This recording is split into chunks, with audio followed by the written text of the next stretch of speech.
В момента има много българи, които са по камионите, в фабриките в чужбина и даже не знаят децата им какво учат.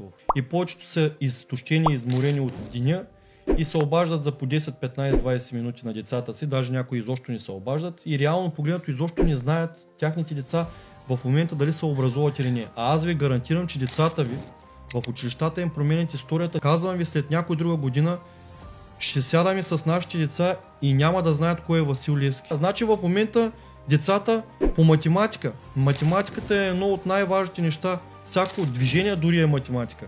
В момента повечето деца изобщо не използват математиката по никакъв начин. Не може да кажем всички хора да са перфектни, нали, да са всичките са шестици, нали, да са образовани във всяка една област, но поне можем да завишим процента, защото в момента процента на деградация в българското образование е просто много голям.